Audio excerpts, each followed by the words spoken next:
అమ్మా. Okay sir, అంటే మీరు బ్రషింగ్ అంటేనే మాకు గుర్తొచ్చింది సార్. అసలు బ్రషింగ్ ఎలా చేసుకోవాలంటారు, ఎన్నిసార్లు చేసుకోవాలంటారు? కొంతమంది అయితే ఒక హాఫ్ అన్ అవర్ బ్రష్ చేస్తూ ఉంటారు, కొంతమంది అయితే 2 seconds చేస్తూ ఉంటారు, మరి కొంతమంది 10 minutes చేస్తుంటారు. అసలు సాల్ట్తో చేస్తుంటారు, పేస్ట్తో చేస్తుంటారు, బూడితో చేస్తుంటారు. అసలు దేంతో చేయాలంటారు, దేంతో చేయకూడదు అంటారు, ఎలా చేయాలంటారు? యాక్చువల్గా ఇప్పుడు మనం బ్రషింగ్ అనేది మినిమం 2 times చేయాలండి. 2 times ఎందుకు అని ఆఫర్ చేసామంటే, ఫస్ట్ ఎర్లీ మార్నింగ్ మనం నిద్రలేసరికి నైట్ నుంచి మార్నింగ్ దాకా మన ఒంట్లో ఉన్న బాడీలో ఏ విధమైన యాక్టివిటీ ఉండదు. ఉన్నందువల్ల ఎక్కడదక్కడ స్టాగ్నేట్ అయ్యి మన నోట్లో ఉంటుంది, దాని మీద క్రిములు దాడి చేయడం ఇవన్నీ స్టార్ట్ అవుతుంది. ఎర్లీ మార్నింగ్ లేయంగానే మనం ఫస్ట్ బ్రష్ చేసుకొని ఫ్రెష్ అప్ అవ్వడం.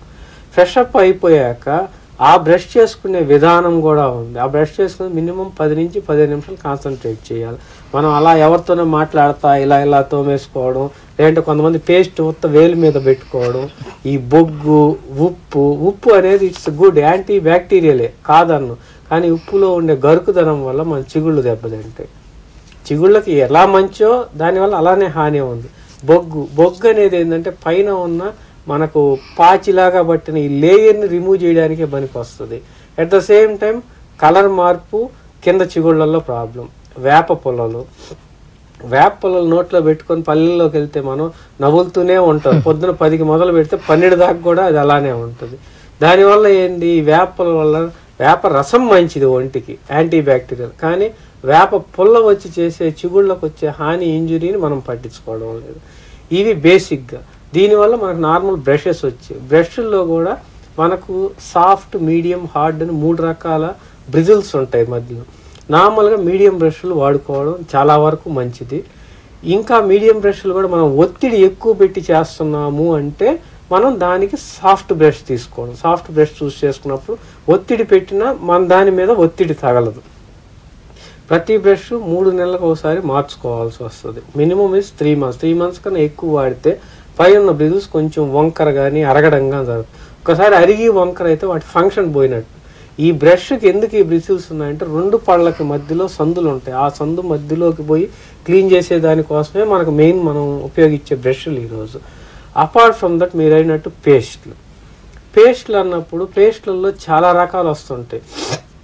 ఈరోజు ఒకరు ఫోన్ చేసి ఈ పేస్ట్ బ్రైట్నెస్ వస్తుంది, కాల్గేట్ బ్రైట్ అంటారు, కాల్గేట్ వైట్ అంటారు, లేకపోతే సమ్ అదర్ ప్రోడక్ట్, ఇంకో ప్రోడక్ట్ అంటారు.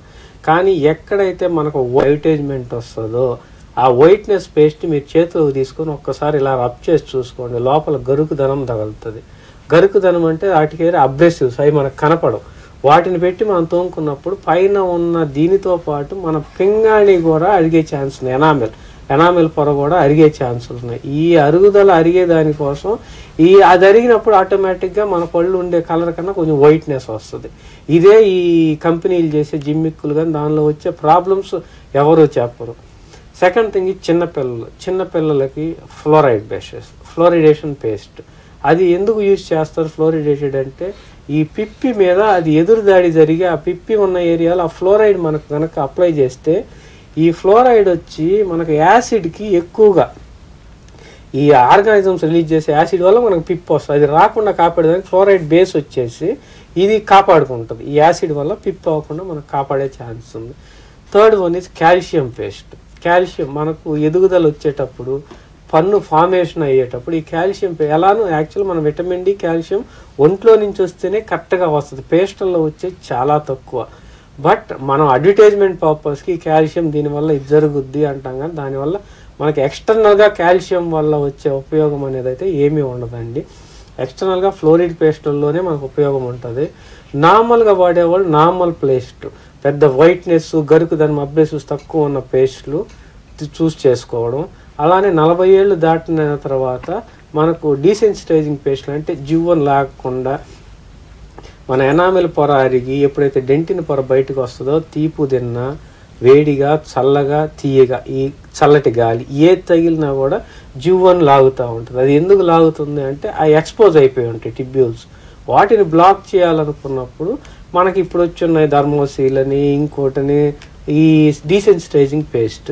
ఈ మెడికల్ పేస్ట్లు మనం యూజ్ చేసుకొని వాటిని కంటిన్యూ, ఈ మెడికల్ పేస్ట్ ఒక 3 నెలలు వాడడం, 3 నెలలు ఆర్డినరీ పేస్ట్ వాడడం, 40 ఏళ్ళ నుంచి మనం చేయాల్సిన రొటీన్ పద్ధతుల్లో చేస్తే మనకు ఈ సెన్సిటివిటీస్ పోతాయి, ఇలానే మనం 2 times brushing. 2 times is 1 time morning ఎందువల్ల చెప్పాను, నైట్ టైమ్స్ పండుకునే ముందర మనం భోజనం చేసిన తర్వాత ఆహారం క్లీన్ అవ్వాలి. క్లీన్ అవ్వకపోతే రాత్రి నుంచి పొద్దుడు దాకా ఉన్న ఏరియాలో మళ్ళీ క్రిములు చేరి ఈ నైట్ బాగా యాక్టివ్గా ఉంటాయి క్రిములు, ఎందుకంటే మన బాడీ నిద్రావస్థలో ఉంటుంది.